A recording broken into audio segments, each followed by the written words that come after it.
Hey new people, welcome to the Fit for 90 podcast. I am your host, Cayman Bandel, footballer and strength and conditioning coach. Today's podcast is all around how you can train in the gym as a footballer. It's probably one of the most common questions I get on a weekly basis. So I wanted to break it down. I wanted to give you some key takeaways that you can actually go and implement straight off the back of listening to this, and you can let me know how you get on. Now, I think one of the biggest mistakes I see players make is their approach to the gym is very much that of a bodybuilder. Now, if you're a footballer or if you're a player listening to this, no matter what level you play, if you're purely going to the gym to look good and that's your primary goal and you don't really care about your football performance, that's absolutely fine. Crack on. But if you're listening to this, I'm assuming that you probably want to improve your performance. And if you want to improve your performance, there's a certain way to be lifting in the gym. The gym is a tool, a very effective tool to improve your football performance. What a lot of players make the mistake of is they smash the gym work and then try and play football around it. And what happens is you turn up to football sore, you've got a lot of fatigue in the system, you don't allow enough time for recovery, and then the stuff you're actually doing in the gym doesn't actually benefit you when you cross that white line on a Saturday or a Sunday. So the gym is a fantastic tool to boost your football performance, providing that you do it the right way. Now, the reason why bodybuilding splits don't work on the pitch, is because there's a lot of volume in them. There's no transfer to the football pitch. There's no focus on speed. There's no focus on explosive movements. There's often no lateral movement when it comes to bodybuilding splits. If we think about like a chest and tricep day, we're training everything in one plane of motion. We're doing a lot of pressing and pushing exercises for the chest, and then we're doing a little bit of arm extensions for the triceps as accessory work. Like, that's not going to help you on a football pitch. Having massive biceps isn't going to help you when you've got a young lad buzzing around who's trained like an athlete in the gym. He's strong, he's quick, he's agile. Those big biceps aren't going to help you, and you're going to be feeling lost, you're going to be turning like a bus. So you need to be training the right way in the gym, and you need to be doing it with the right amount of volume depending on the seasonal phase that you're in. For example, if we're in the off season, we can do a lot more volume in the gym. We could be in the gym 4, 5, sometimes 6 days a week because we don't have to be fresh for football. And there's an element of fatigue that you almost want in the system to provide that stimulus to your body for it to adapt, to get stronger, to get bigger, to build those general athletic qualities, which is the time to do it is in the off-season. That's okay. We can do that in the off-season months, in that seasonal phase. When we get to pre-season, in-season, the volume needs to reduce. It can't be as high as it was in the off-season, and it can't be as high as you would be in a bodybuilding split where muscle growth is purely the number one goal, the number one priority, because it requires volume to be able to achieve a lot of muscle growth, right? That doesn't mean you can't build muscle training like an athlete. You 100% absolutely can. We've got players across our program right now doing it, and it works really, really well, but it doesn't lead to excessive fatigue, which then impacts your football. So you need to make sure you get the amount of volume right. Volume is sets and reps. Often in season, the phase we're in at the moment, I'll use it as an example. We are in the in-season phase. If you're in the UK and you listen to this, I'm obviously in the UK at the time of recording this, and we are in September. We're about 2 months into the season. So sets and reps, like I'm not doing more than 2-3 sets in the gym. And reps, especially for my compounds, we're looking at 3 to 5 reps, heavy reps. And then around that, a little bit of accessory work, maybe 8 to 10 reps.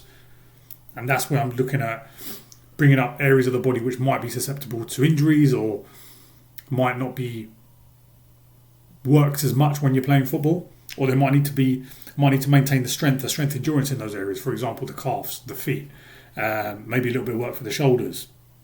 But you can add this accessory work in around your compound lifts. But the key is the volume isn't massively high like it would be with a bodybuilding split. You also need to focus on movements over muscles. So we don't just isolate muscles when you're training for performance, when you're training like an athlete. You're training movements.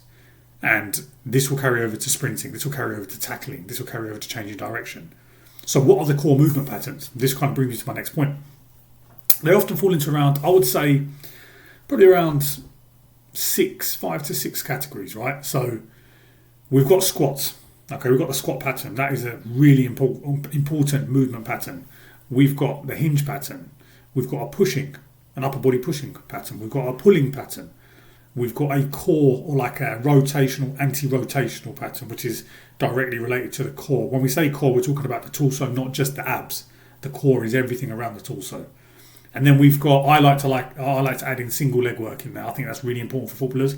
I think that's a core movement pattern for athletes and for footballers in particular, because a lot of what we do on the football pitch is off of one leg, and having single leg strength and mobility, single leg stability even, I think that's really, really important. So looking at those 5-6 movement categories, how do we break that down? Well, squat patterns, we've got front squats, we've got back squats, we've got goblet squats, we've got split squats. Whilst that might fall under single leg, I would say a split squat is more a bilateral movement, because you're still on 2 legs and you're requiring the back leg to do a little bit of work in that split squat position as well as the front leg.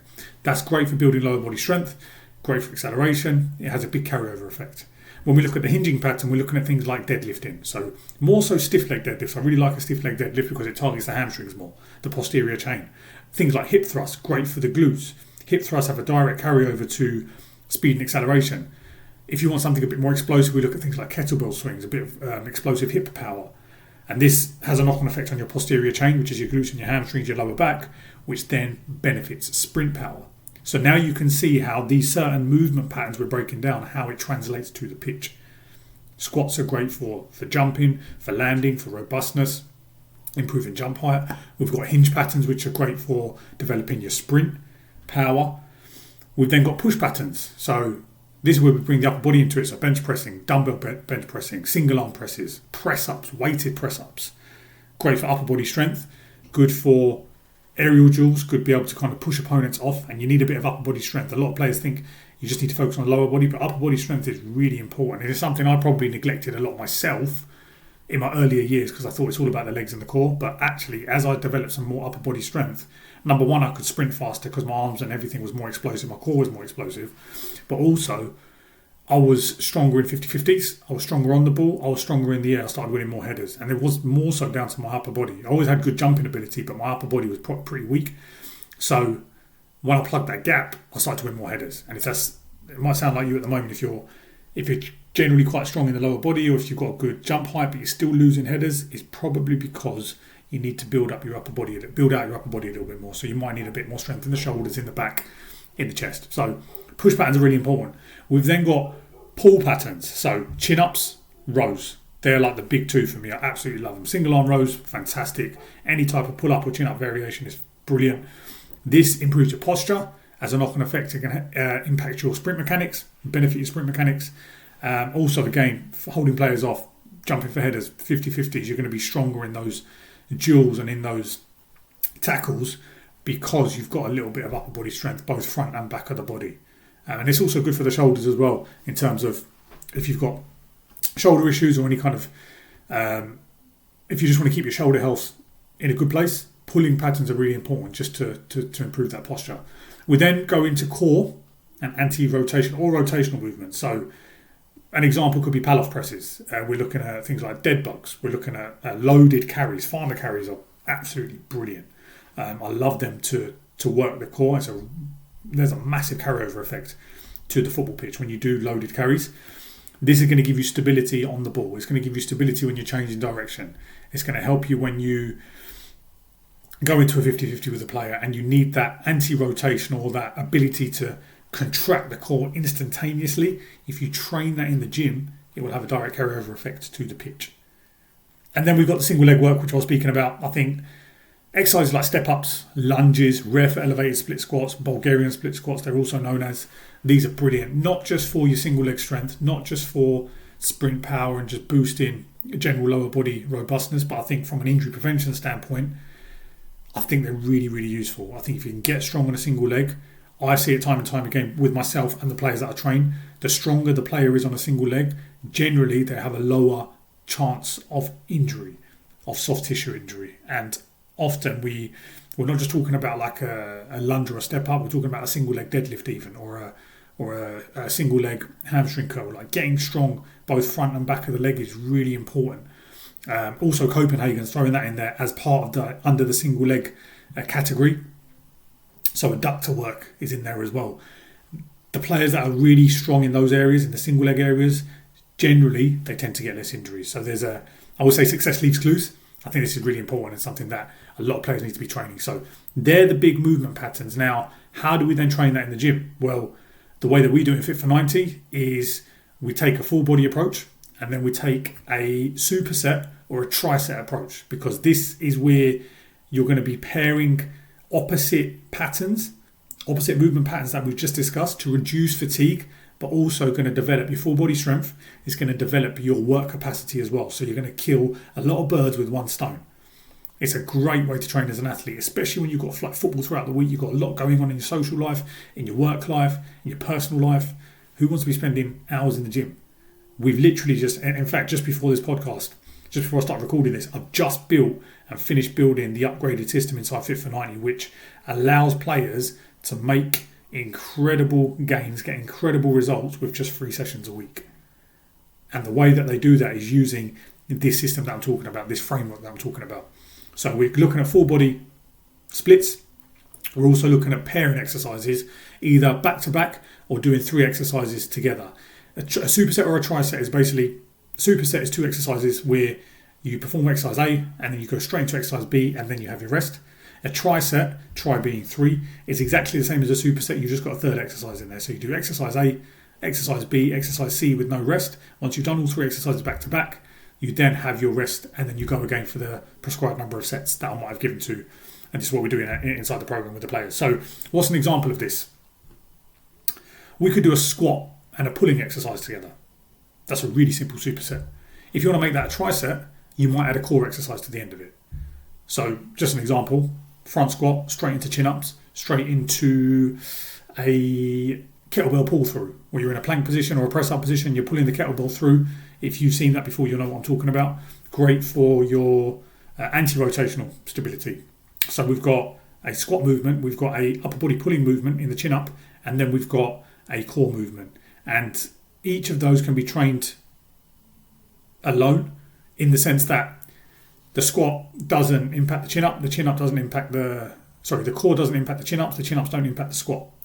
Hopefully that's making sense when I say that. So there's 3 exercises done back to back. It's going to build your work capacity. Yes, it's going to be tough, but you're also going to get a good return from each of those by doing them together, rather than rather than the chin-up being impacted by the squat or the core work being impacted by the chin-ups. Like, you can make really good progress and gains in those 3 exercises if you do that on a weekly basis by following that triset. That's just one example. We could pair a hinging exercise, so a deadlift and a press up. That's really simple, especially in a busy gym. The key is to make this as easy as possible, simple as possible. And that is essentially what performance training is. It is simple. It is easy. And this is what we help our players do based on what they've got in terms of their gym environment, the logistics of the gym. I'll go online and I'll look at this for my players and we'll break this down and say, right, cool, we haven't got a lot of equipment at the time that you're going. Might be going peak hours after work. We're going to need to make this really simple. So we're going to do a squat and a pull together, and we're going to do a hinge and a push together. That's your workout. In short, that is like a very effective performance workout, providing you get the sets and the reps right, and we maybe add a little bit of power work in there. Another example of a superset, we could do a single leg exercise with a core exercise. We could do a power exercise with a really heavy compound lower body exercise. For example, you could do a back squat and then do 5 jumps after that, 5 squat jumps, 5 box jumps, pogo jumps. We call this the contrast method, where you go from a heavy exercise to a light exercise. That's a great way, a bit more of an advanced method, but it's a great way to build power and explosiveness that's going to carry over to the football pitch. It's also a great tool for injury prevention as well. So there's so many different ways you can do this, but pairing it together, either 2 exercise or 3 exercise, is an absolute game changer, and something I would highly recommend you make the shift to from the chest and tries, back and bis, push-pull legs. Leave that stuff at the door. Start shifting the mindset around how you need to be training like an athlete. And I can guarantee you do this for 4 weeks, you're going to feel completely different on the pitch. You're going to feel fitter, you're going to feel more agile, you're going to feel stronger, and you're going to feel more robust, without a doubt. Now, how do we structure this in the season? Well, in season, in particular, you're looking at maybe 2, if not 3 sessions a week. Really, it could be 2 full body sessions, and the third session might be like a sprint session, because that's still a form of strength and conditioning. I still put sprint work under that, under the umbrella term strength and conditioning. Sprint work is an important part of that in season. So each of these lifts, even if you do 2 full bodies a week, it's a 45-minute lift. That's going to keep you ticking over, and actually you can get stronger from that as the season progresses, providing you implement the principle of progressive overload. You're really taking care of your recovery, but it's also going to keep you fresh for football. Two lifts a week isn't going to kill you, as opposed to the 3, 4 days, 5 days you're going into the gym at the moment. There's going to be a cumulative fatigue build-up that you get, so that when you get to the end of the week, when essentially as footballers we need to be peaking and performing on a Saturday or a Sunday, you're going to be fatigued. So if you shift away from that bodybuilding mindset and that bodybuilding split and say, right, let me try something a little bit different, that's going to keep you fresh for football, because you can taper off your training towards the Thursday, Friday, so that when Saturday, Sunday comes, we're then peaking. We're then ready to perform. And that's where you see the best result on the football pitch, which, if you're listening to this, I'm assuming that's what you want, right? When you're structuring this in season, you need to keep the volume low, you need to keep the intensity high. If you're in pre-season or off-season, we can manipulate volume and intensity. Generally, these are inversely proportional. So as volume increases, the intensity reduces. So more sets and reps, slightly lighter weight, which makes sense. If you're doing more reps on an exercise, the weight isn't going to be as heavy, right? As we then progress intensity, volume reduces. Of course, the weight's going to be heavier, but for less reps. That's essentially what that is. And that's a really good tool in season, because that maintains and builds strength, power, which is really important when you want to perform. So the further you are away from the season, generally the volume's higher. Think off season. As we progress into pre-season and in season, the volume reduces, the intensity increases. This also helps you avoid any kind of DOMs before football, before games. The higher that intensity is than the lower volume, generally DOMs is associated with higher volume work. So if we reduce the volume, it means we're going to get less DOMs, which is delayed onset muscle soreness. If you don't know what DOMs is, because I know I've been saying it for a couple of minutes now, DOMs is essentially the soreness you get from lifting. And you've probably had that where you've gone to the gym, you woke up the next morning, like say you've done a leg day and you've woken up like you've shit yourself, like you're walking like a pregnant duck.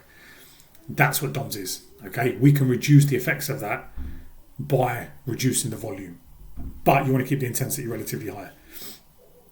Your gym work, it's important to remember, this should make you better at football, not just better in the gym. That's probably the biggest takeaway from this. If you take anything, just remember that. So, that is in a very, very short, how long is this? 18 minutes. So, yeah, I wanted to keep this less than 20 minutes, which is great. In a nutshell, that is how to structure your workouts, how to shift from bodybuilding to athletic training, and also how it should look throughout the week.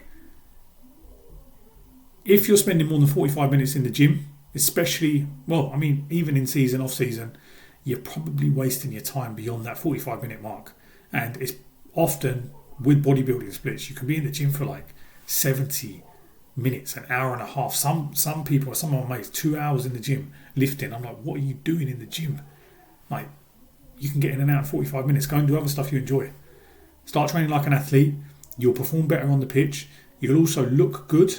You can still build lean muscle, because a lot of that's going to come down to your nutrition, but it's going to benefit you. When you cross that white line, you're going to be a different animal.